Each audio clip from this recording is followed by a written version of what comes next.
Hello student, welcome to ISR academy. जैसा कि हमने प्रीवियस वीडियो में देखा है, हम लोग आयनिक इक्विलिब्रियम पढ़ रहे थे। ठीक है, काफ़ी सारे टॉपिक कवर कर लिए हमने। देखो, प्रीवियस वीडियो में ही मैंने बोल दिया था कि एक टॉपिक और छोटा सा बचा हुआ है, मतलब छोटे मोटे सब टॉपिक्स बचे हुए हैं जिसको आज हम लोग आज की वीडियो में कवर करेंगे। और आज आयनिक इक्विलिब्रियम का जो चैप्टर है वो हमारा ख़त्म हो जाएगा। ठीक है, तो हमने सारे आयनिक इक्विलिब्रियम के सारे कॉन्सेप्ट को अभी तक कवर कर लिया है। आज लास्ट टॉपिक हम लोग देखने जा रहे हैं, तो कुछ सब टॉपिक्स भी बीच में आएंगे, मैं समझाते हुए चलूँगा। तो जो आज टॉपिक हम लोग कवर करने वाले हैं उनका नाम मैं पहले बता दे रहा हूँ कि आज के वीडियो में हम लोग करेंगे सबसे पहले solubility product. Right, solubility product को अगर बुक्स वगैरह में देखोगे तो केएसपी करके लिखा होगा। ठीक है, दूसरी चीज़ आज के वीडियो में जो हम लोग कवर करने वाले हैं वो सॉल्युबिलिटी एंड मोलर सॉल्युबिलिटी का रिलेशन।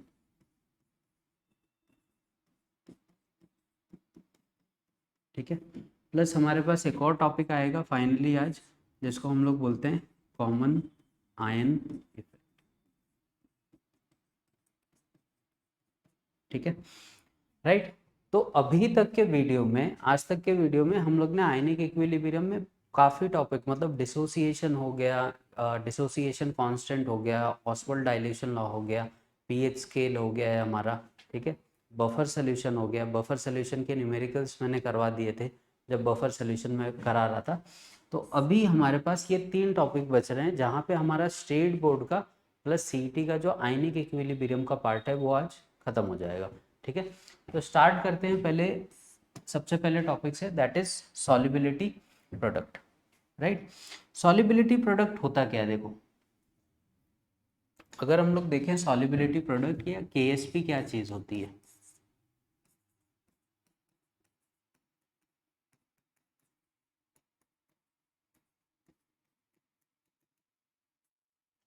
ठीक है, तो अभी तक हम क्या देख रहे थे? डिसोसिएशन देख रहे थे, चीजें कैसे डिसोसिएट करती हैं, क्या बच जाता है, कौन से वीक इलेक्ट्रोलाइट है, कौन से स्ट्रॉन्ग इलेक्ट्रोलाइट है। अब हम लोग सिर्फ किस पे बात करेंगे? सॉल्युबिलिटी पे बात करेंगे। ठीक है, अब सॉल्युबिलिटी प्रोडक्ट बोलो या केएसपी बोलो, ये चीज का एक्चुअल मतलब क्या है?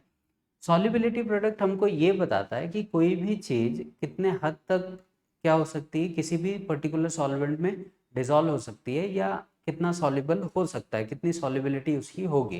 राइट, उसी से कनेक्टेड है हमारे पास मोलर सॉल्युबिलिटी। क्लियर है, उसी से कनेक्टेड है जो मोलार मास वगैरह का जो रिलेशन है वो हम लोग इसमें देखेंगे। तो सबसे पहले सॉल्युबिलिटी प्रोडक्ट हम लोग निकालते कैसे? देखो, मान लो कि हमारे पास कोई ये दिया हुआ है, हम लोग सपोज करो कि हम लोग HA करके कोई कंपाउंड लेते हैं, जैसा एसिड वगैरह में हम लोग ले रहे थे। तो ये क्या हो जाएगा? डिसोसिएट किस में करेगा? H प्लस और A माइनस में।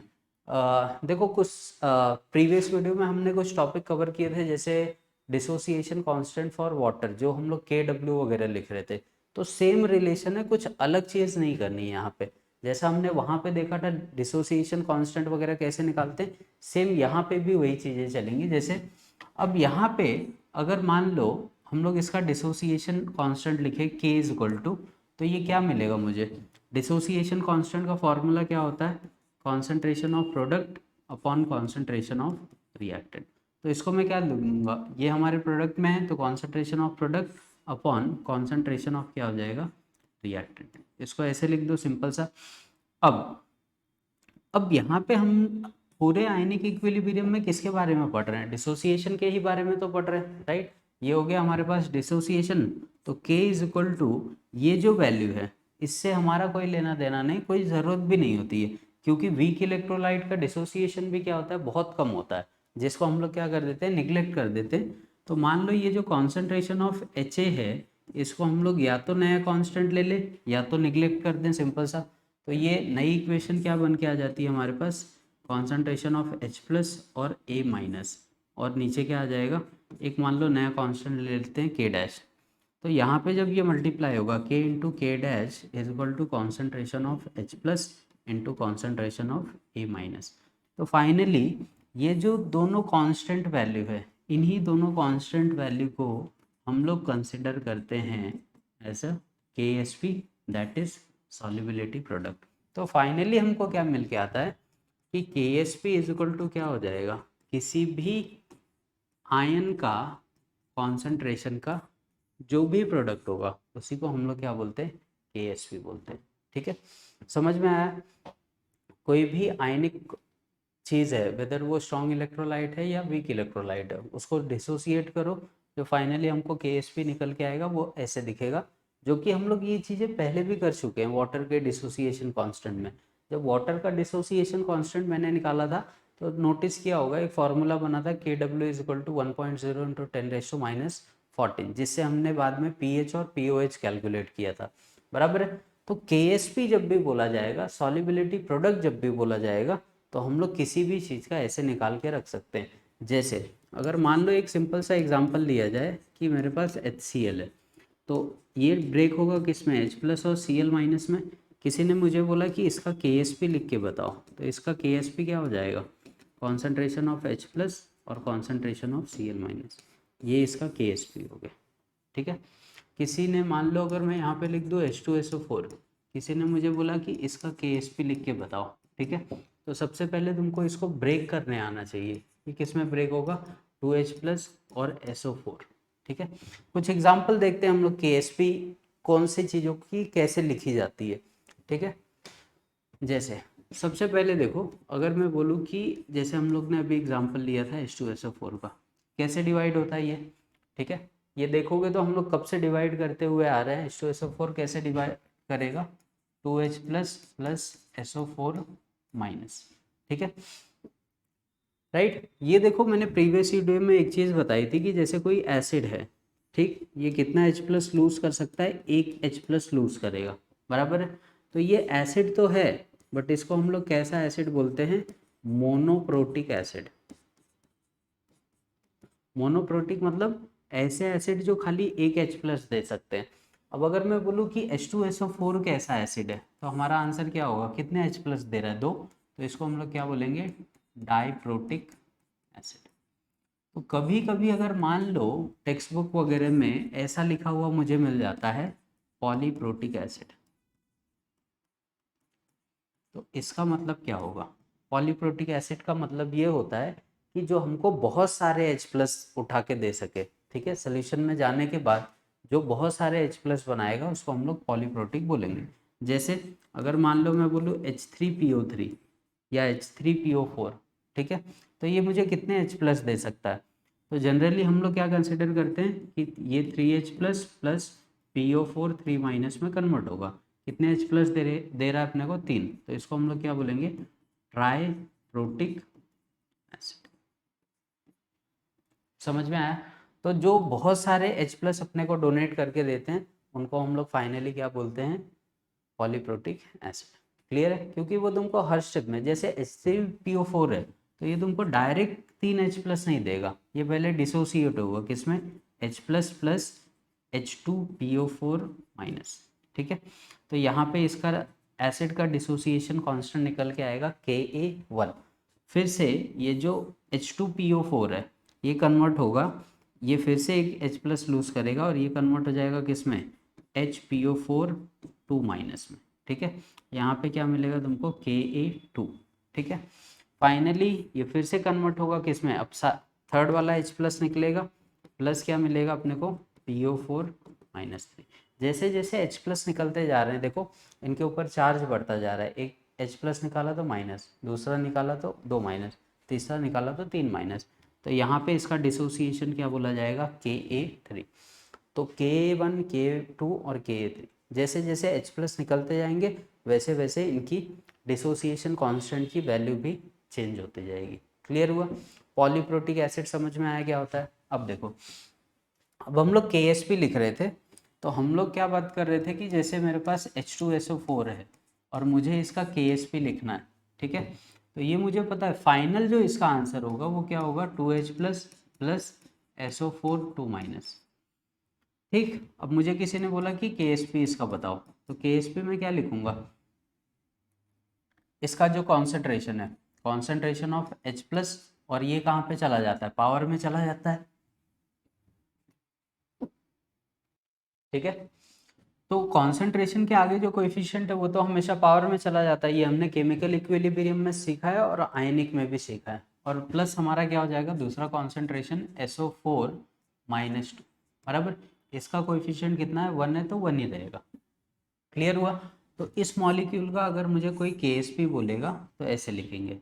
ठीक, अब मैं दूसरा देता हूँ, जैसे अगर मैं बोलूँ कि AlCl3 है मेरे पास, इसका KSP क्या होगा। देखो KSP लिखने अपने को आना चाहिए, KSP लिखोगे तो जाके हमको मोलर सॉल्युबिलिटी समझ में आएगी और उसके बाद सॉल्युबिलिटी समझ में आएगी, क्योंकि ये तीनों जो चीज़ें हैं वो इंटरकनेक्टेड हैं, हमको पढ़नी ही है कैसे भी करके। AlCl3 को अगर हम लोग डिवाइड करें तो ये एल्यूमिनियम +3 और ये 3Cl-। थोड़ा बहुत डिसोसिएशन का नॉलेज होना चाहिए कि आयंस कैसे ब्रेक करते हैं। अब ये हो गया मेरे पास प्रोडक्ट, KSP इक्वल टू क्या हो जाएगा। अब देखो कॉन्सेंट्रेशन ऑफ Al+3 और कॉन्सेंट्रेशन ऑफ Cl- का क्यूब। ठीक है, तो इस मॉलिक्यूल के लिए ये KSP हो जाएगा। अभी देखो जस्ट मैंने एक एग्जांपल लिखा था H3PO4। ठीक है, कैसे ब्रेक किया था इसको मैंने, 3H+ और क्या, PO4 3-, बराबर है। तो इस मॉलिक्यूल के लिए अगर मुझे KSP लिखना है तो मैं क्या लिखूंगा, कॉन्सेंट्रेशन ऑफ H+, ये जो कोएफिशिएंट है ये पावर में चला जाएगा, और कॉन्सेंट्रेशन ऑफ PO4-3, इसके कोएफिशिएंट में 1 है तो 1 ही रहेगा। तो इस मॉलिक्यूल के लिए ये KSP हो जाएगा। ठीक है, तो जिनको ये चीज़ें समझ में आई हैं उनके लिए मैं कुछ दे दे रहा हूँ, वो ट्राई करो घर पे। जैसे HNO3 है, ठीक है, इस मॉलिक्यूल के लिए KSP क्या लिखोगे। नेक्स्ट अगर मैं बोलूँ कि अपने पास K2SO4 है, इसके लिए KSP क्या होगा। ठीक है, ट्राई करो लिख के, डाउट आएगा तो कमेंट में बताओ। जैसे NaCl है तो इसके लिए KSP क्या लिखेंगे हम लोग। ठीक है, नेक्स्ट है हमारे पास मान लो CaCl2 है, इसके लिए तुम KSP क्या लिखोगे। क्लियर हुआ। तो जिनको ये पार्ट समझा है पहले KSP ट्राई करो खुद से कि KSP कैसे लिखते हैं, राइट। तो डाउट है तो कमेंट में बताओ, उसको सॉल्व किया जाएगा नेक्स्ट वीडियो में। समझ में आया यहाँ तक, सॉल्युबिलिटी प्रोडक्ट क्या होता है, बराबर। किसी भी चीज़ की सॉल्युबिलिटी डिसाइड कौन करता है, उसका सॉल्युबिलिटी प्रोडक्ट। समझा। अगर चीज़ें जाके डिसोसिएट नहीं होती तो उनकी सॉल्युबिलिटी क्या होगी, कम होगी। डिसोसिएट होंगे तो उनकी KSP वैल्यू क्या होगी, लगातार बढ़ती जाएगी। अब अभी थोड़ा टाइम पहले मैंने क्या बोला कि सॉल्युबिलिटी प्रोडक्ट रिलेट करता है मोलर सॉल्युबिलिटी से। इस टॉपिक को बहुत ध्यान से देखो, ये काफ़ी कॉम्प्लिकेटेड है, बहुत कम समझ में आता है। ठीक है, जैसे अगर मैंने बोला कि मेरे पास HCl है, यह एक टॉपिक सिंपल सा डाल के रखो यहाँ पे, रिलेशन बिटवीन सॉल्युबिलिटी एंड, इसको मोलर सॉल्युबिलिटी कर लो, molar solubility and KSP, solubility product. ठीक है, होता क्या है देखो, जैसे अगर मैं बोलूँ कि मेरे पास HCl है, ये डिवाइड होगा H+ और Cl- में, मुझे इसका KSP लिखना है, वो तो अभी तक समझ में आ गया होगा कैसे लिखेंगे। कॉन्सेंट्रेशन ऑफ क्या हो गया, H+ और कॉन्सेंट्रेशन ऑफ Cl-। ठीक है, तो जो H+ की सॉल्युबिलिटी है, देखो इसका कोएफिशिएंट 1 है, इसका भी कोएफिशिएंट 1 है, इसकी सॉल्युबिलिटी को हम लोग क्या लेते हैं, S लेते हैं और ब्रैकेट मार दो। इसकी सॉल्युबिलिटी को भी हम लोग क्या लेते हैं, S लेते हैं और ऐसे ब्रैकेट कर दो। क्लियर हुआ यहाँ तक। तो इसकी सॉल्युबिलिटी क्या निकल के आई, S²। तो KSP इज इक्वल टू, इस मॉलिक्यूल के लिए मुझे सॉल्युबिलिटी क्या मिली, S²। बट ये जो सॉल्युबिलिटी हम लोग निकाल रहे हैं, ये जो ब्रैकेट है ये तो क्या रिप्रेजेंट करता है, कॉन्सेंट्रेशन को रिप्रेजेंट करता है, और कॉन्सेंट्रेशन हमारा क्या होता है, moles upon volume.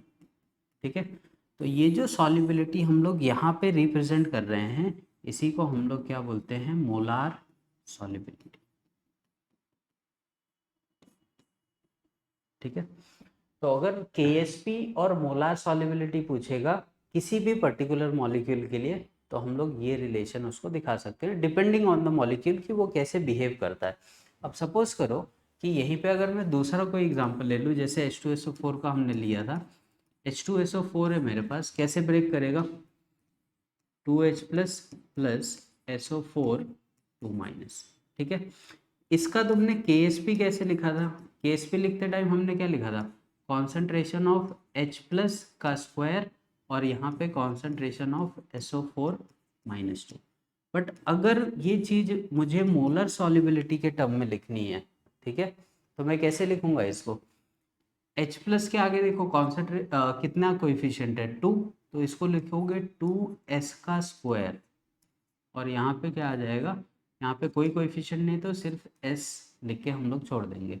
Finally KSP क्या मिला मुझे, ये तो हो गया, स्क्वायर करोगे तो 4s स्क्वायर इंटू एस, तो KSP क्या मिला यहाँ पे 4s का। तो H2SO4 के लिए KSP और मोलर सॉल्युबिलिटी का रिलेशन ऐसे हमको देखने को मिल जाएगा। समझ में आ रहा है क्या हो रहा है, कैसे लिख रहे हैं हम लोग, कोएफिशिएंट अगर है तो उसको सॉल्युबिलिटी के साथ रिप्रेजेंट करना पड़ेगा। जैसे प्रीवियसली अगर मैं देखूं, ये मैंने दिया था HNO3, तो ये HNO3 ब्रेक कैसे होगा, H प्लस और NO3 माइनस में, इसका कॉन्सेंट्रेशन क्या लिखेंगे, H प्लस और यहाँ पे NO3 माइनस। बट यही चीज़ अगर मुझे सॉल्युबिलिटी के टर्म में लिखनी होती तो ये S हो जाता और ये भी क्या हो जाता है S। तो इसका KSP इसके मोलर सॉल्युबिलिटी से कैसे रिलेट करता, S स्क्वायर के फॉर्म में, राइट। तो देखते हैं और एक दो एग्जांपल देखते हैं, फिर समझेगा और क्लियर में। जैसे K2SO4 है, मुझे किसी ने बोला कि इसका KSP और मोलर सॉल्युबिलिटी का रिलेशन बताओ, तो कि ये क्या हो जाएगा 2K प्लस और SO4 माइनस 2, ठीक। अब जैसे ही इसका KSP लिखोगे तो KSP इज इक्वल टू क्या हो जाएगा, कॉन्सेंट्रेशन ऑफ K प्लस और स्क्वायर और क्या हो जाएगा SO4 माइनस 2। बट इसका KSP जब मैं इसके मोलर सॉल्युबिलिटी से रिलेट करूँगा तो मैं क्या लिखूँगा 2s का स्क्वायर बराबर है ये कोएफिशिएंट और ये इसकी सॉल्युबिलिटी 2s और ये कोएफिशिएंट ये पावर में जो है ये एज इट इज़। इसकी सॉल्युबिलिटी देखो कोई कोएफिशिएंट नहीं दिया है तो इसकी सॉल्युबिलिटी हम लोग क्या s कंसिडर करेंगे, तो क्या निकल के आता है KSP is equal to 4s square s। तो फाइनली ये भी क्या मिला KSP is equal to 4s का, राइट। एक और एग्जांपल देखते हैं। जैसे अगर मैं बोलूँ कि मेरे पास H3PO4 है, तो पहले तो डिवाइड कर लो, किस में डिवाइड होगा 3H plus plus PO4 3 minus. इसका KSP कैसे लिखेंगे, KSP लिखने के लिए पहले हम लोग क्या करेंगे कॉन्सेंट्रेशन ऑफ H प्लस का पावर क्यूब और यहाँ पे PO4 माइनस 3 की पावर 1। अब KSP मोलर सॉल्युबिलिटी के टर्म में क्या हो जाएगा, ये क्या हो गया 3s का क्यूब बराबर 3 और इसकी सॉल्युबिलिटी s इंटू ये क्या हो जाएगा s। क्या हो गया KSP इज इक्वल टू ये कितना 27s की पावर क्यूब इंटू s। तो फाइनल KSP इस मॉलिक्यूल के लिए क्या मिलेगी 27s की पावर। यहाँ तक समझ में आया क्या होता है सॉल्युबिलिटी, KSP सॉल्युबिलिटी प्रोडक्ट और मोलर सॉल्युबिलिटी, क्लियर है। तो मॉलिक्यूल देखते ही उसका KSP और मोलर सॉल्युबिलिटी का रिलेशन समझ में आना चाहिए। ये जो है ये मोलर सॉल्युबिलिटी, KSP क्या है सॉल्युबिलिटी प्रोडक्ट। अब सॉल्युबिलिटी और मोलर सॉल्युबिलिटी आपस में कैसे रिलेट करती है वो देखो, ठीक है। मोलर सॉल्युबिलिटी हम लोग यहाँ से निकाल सकते हैं। अब मोलर सॉल्युबिलिटी का खुद का अपना फॉर्मूला है, molar solubility is equal to solubility upon molar मास।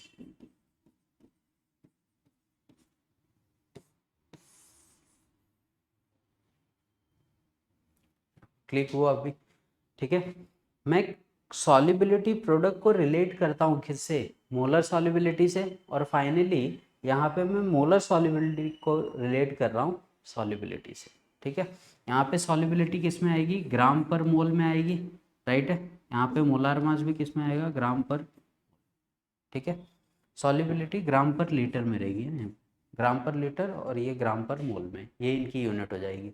ठीक है, तो सबसे पहले देखो इस आज के लेक्चर में मैंने किया क्या, केएसपी को रिलेट किया किससे, मोलार सॉल्युबिलिटी से, और ये निकली हुई मोलार सॉल्युबिलिटी को मैंने रिलेट किया किससे, नॉर्मल सॉल्युबिलिटी से। तो ये रिलेशन होता है, ये तीनों आपस में क्या होंगे, रिलेट करेंगे, इनको तुमको ध्यान में रखना है। केएसपी से जो सॉल्युबिलिटी निकल के आएगी वो मोलार सॉल्युबिलिटी होगी। अब मोलार सॉल्युबिलिटी को अगर सॉल्युबिलिटी में कन्वर्ट करना है तो उसको सॉल्युबिलिटी से और मोलार मास का रेशो कर दो, या गिवन सॉल्युबिलिटी को मोलार मास से डिवाइड कर दो। ठीक है, तो ये थोड़े से कॉम्प्लिकेटेड टॉपिक है, इनको बहुत ध्यान से देखना पड़ेगा कि हम लोग केएसपी वगैरह कैसे निकालते हैं किसी भी चीज़ का। क्लियर हुआ ये टॉपिक? ठीक है, समझा? तो केएसपी निकालो पहले, केएसपी के बाद क्या निकालेंगे हम लोग, मोलार सॉल्युबिलिटी। और अगर मान लो गलती से क्वेश्चन में पूछ देता है कि सॉल्युबिलिटी बताओ, तो वही मोलार सॉल्युबिलिटी को इस फॉर्मूले में रख के हम लोग सॉल्युबिलिटी भी कैलकुलेट कर सकते हैं। ठीक है, इसका स्क्रीनशॉट ले लो। तो हम लोग एक न्यूमेरिकल देखते हैं इसके ऊपर, उसके बाद कॉमन आयन इफेक्ट पढ़ के ये चैप्टर को यहाँ पे ख़त्म कर देंगे आज। ठीक है, हो गया यहाँ तक? चलो नेक्स्ट क्वेश्चन देखते हैं इसके ऊपर। देखो क्वेश्चन में हमको क्या बोल रहा है कि देखो पहले सबसे इम्पोर्टेंट तो क्या है कि डेटा लिख लिया करो। कोई भी क्वेश्चन दिया जाता है, वेदर फिजिक्स का हो, केमिस्ट्री का हो या मैथ्स का हो, पहले डेटा लिख लिया करो। क्या बोल रहा है देखो, the solubility product of AgBr। ठीक है, मेरे पास एक कंपोनेंट दिया गया है AgBr। ठीक, ये कैसे डिसोसिएट करेगा, डिसोसिएशन भी मुझे पता है, Ag प्लस और Br माइनस। अब इसने क्या बोला है कि इसका जो सॉल्युबिलिटी प्रोडक्ट है, सॉल्युबिलिटी प्रोडक्ट मतलब क्या होता है, KSP।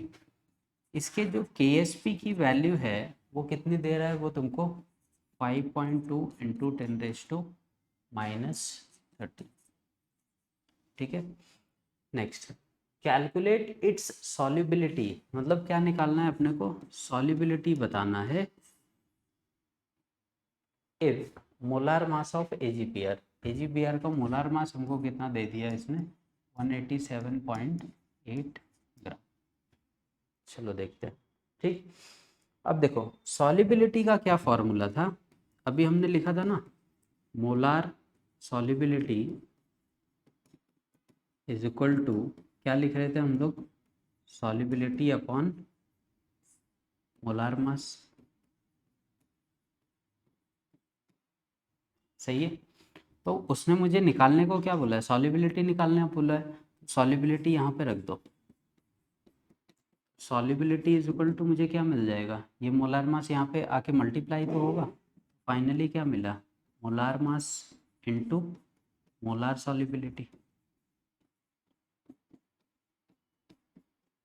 ठीक है, अब ये जो सॉल्युबिलिटी है इसमें मुझे मोलार मास पता है कितना, 187.8 इंटू मोलार सॉल्युबिलिटी नहीं पता है।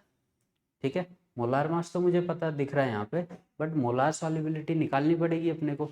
अब मोलार सॉल्युबिलिटी हम लोग कैसे निकालते हैं, देखो अभी लिख के बताया था, ये मॉलिक्यूल है तो सबसे पहले इसका KSP लिखो in terms of molar solubility. ठीक है, तो इसका क्या हो जाएगा, ये कॉन्सेंट्रेशन ऑफ Ag प्लस और ये कॉन्सेंट्रेशन ऑफ Br माइनस। तो यहाँ से KSP इज इक्वल टू क्या निकल के आएगा, इसकी सॉल्युबिलिटी का पावर 1 और इसकी भी सॉल्युबिलिटी का power 1। Finally KSP is equal to क्या मिला, S²। और तुमको KSP की वैल्यू दे रहा है वो कितना, 5.2 इंटू 10⁻⁻13 इज इक्वल टू क्या हो गया, S²।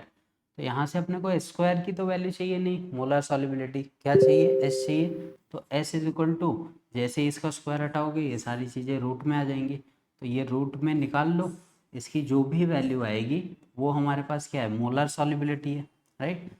ये वैल्यू निकलने के बाद जैसे ही मेरी मोलार सॉल्युबिलिटी निकल के आती है, इस वैल्यू को सिर्फ क्या करोगे, यहाँ पे मल्टीप्लाई कर दोगे, तो क्या निकल के आ जाएगा, तुम्हारा फाइनल सॉल्युबिलिटी का आंसर आ जाएगा। ठीक है, कुछ नहीं करना होता है न्यूमेरिकल में, सिर्फ सिंपल से क्वेश्चन होते हैं, डेटा निकालना सीख लो और उसके बाद कौन से फॉर्मूले में प्लेस करना है वो सीख लो। ठीक है, कोई बहुत ज़्यादा इसमें ये सब नहीं है। बट चीज़ें तुमको स्पेसिफिकली आनी चाहिए कैलकुलेट करने। इस पर मैंने ऑलरेडी 5-6 एग्जाम्पल दिए हुए हैं, तो वहाँ से हम लोग कैलकुलेट करना सीख सकते हैं।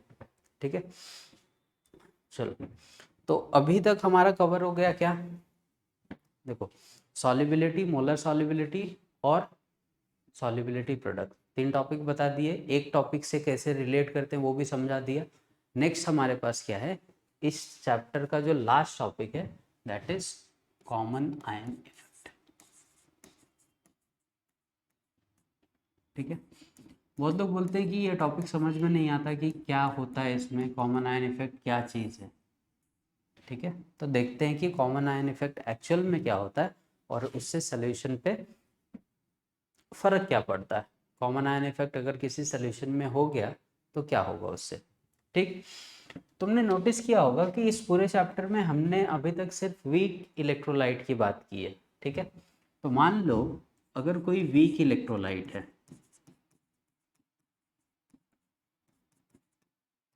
वीक इलेक्ट्रोलाइट में सपोज करो कि हम लोग CH3COOH ले लेते हैं, राइट। ये रिवर्सिबली ब्रेक होता है किसमें, CH3COO माइनस प्लस किसमें, H प्लस में।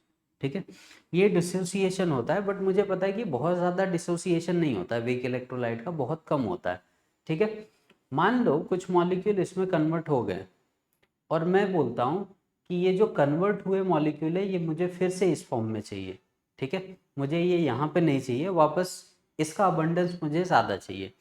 तो ऐसे कंडीशन में हम लोग क्या करते हैं, ली चैटलेयर प्रिंसिपल का यूज़ करते हैं, जो तुमने 11th में केमिकल इक्विलिब्रियम में पढ़ा है। अगर इसका स्टेटमेंट ठीक से पढ़ा है तो इसमें 3-4 स्टेटमेंट इसने दिए हुए हैं। ली चैटलेयर प्रिंसिपल में हम लोग 3-4 स्टेटमेंट पढ़ते हैं, उसमें से एक स्टेटमेंट ये है कि किसी भी रिवर्सिबल रिएक्शन में अगर मैं कॉन्सेंट्रेशन रिएक्टेंट का बढ़ा दूं, इसका अगर कॉन्सेंट्रेशन बढ़ा दोगे तो रेट ऑफ रिएक्शन जो है वो फॉरवर्ड हो जाएगी। और सीधी सी बात है, रिएक्टेंट बढ़ेगा तो फॉरवर्ड मूव करेगा। अगर गलती से प्रोडक्ट बढ़ जाता है तो वो कहाँ पे आने लगेगा, रिएक्टेंट में आने लगेगा। ठीक है, तो ये कॉन्सेप्ट हम लोग ली चैटलेयर प्रिंसिपल से उठा रहे हैं कि अगर मैं रिएक्टेंट को बढ़ा दूं तो फॉरवर्ड रेट बढ़ जाएगी और प्रोडक्ट अगर बढ़ा दूं तो रिवर्स रेट बढ़ जाएगी। तो अब इससे करना क्या है, हमको क्या यूज़फुल है ये और ज़रूरत क्या पड़ती है। जैसे ये वीक इलेक्ट्रोलाइट था, इन दोनों पार्ट में डिवाइड हुआ है। ठीक है, मान लो कि यहाँ पे हम लोग इसी मॉलिक्यूल में कोई दूसरा सब्सटेंस डाल देते हैं, जैसे HCl वगैरह हो गया।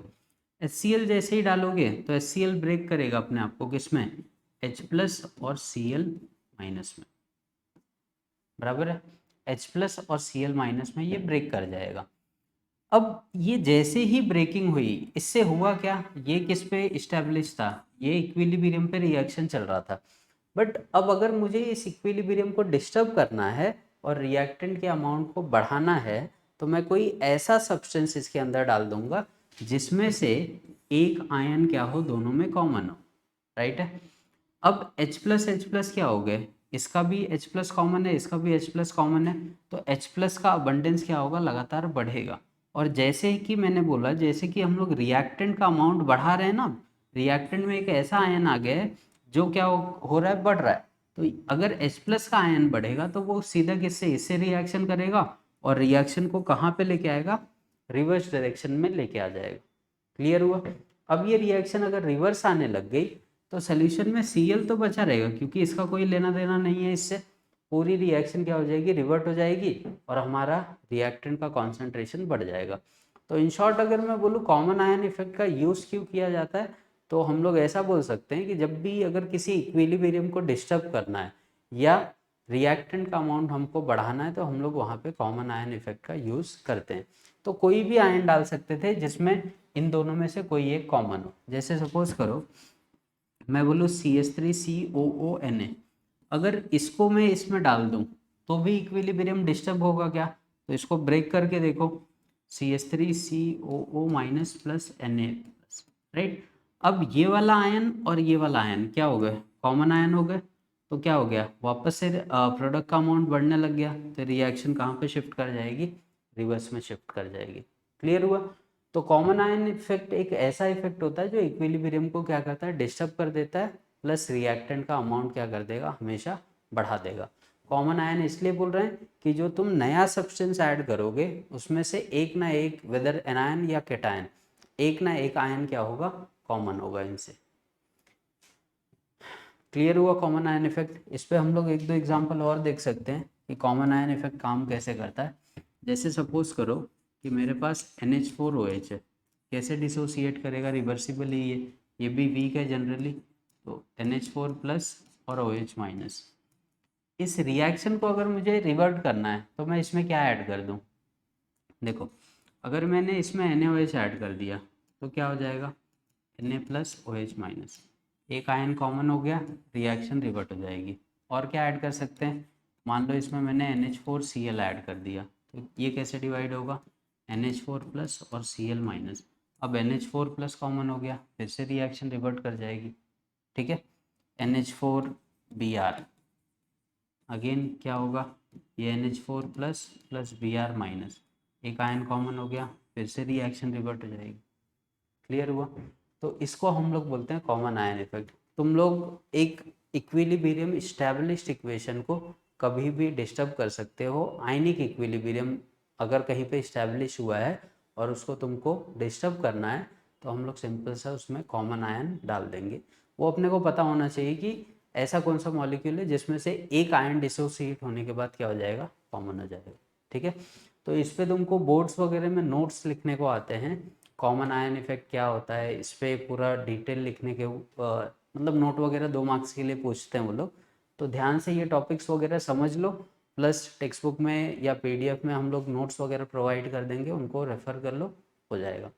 क्लियर हुआ कॉमन आयन इफेक्ट क्या होता है, KSP क्या होता है, सॉल्युबिलिटी क्या होता है, मोलर सॉल्युबिलिटी। तो आज हम लोग ने ये 4 टॉपिक आज के वीडियो में कवर किए हैं और ये आयनिक इक्विलिब्रियम जो स्टेट बोर्ड का है हमारे चैप्टर में, वो आज यहाँ पे ख़त्म होता है, यहाँ पे एंड होता है। इसके बाद हम लोग स्टेट बोर्ड का नया चैप्टर स्टार्ट करेंगे नेक्स्ट वीडियो में। तो आज के लिए इतना ही, थैंक यू। जो लोग नए स्टूडेंट हैं वो प्रीवियस वीडियो भी रेफ़र करो, डायरेक्ट लास्ट वीडियो देखोगे तो कुछ भी समझ में नहीं आने वाला है, ठीक है। तो तब तक के लिए थैंक यू, ध्यान रखो अपना, प्लस जो भी क्वेश्चंस आते हैं, क्वेरीज आते हैं, उनको कमेंट में लिखो। नेक्स्ट वीडियो में उन क्वेरीज या क्वेश्चन जो भी होंगे तुम्हारे उनको सॉल्व कर दिया जाएगा, ठीक है।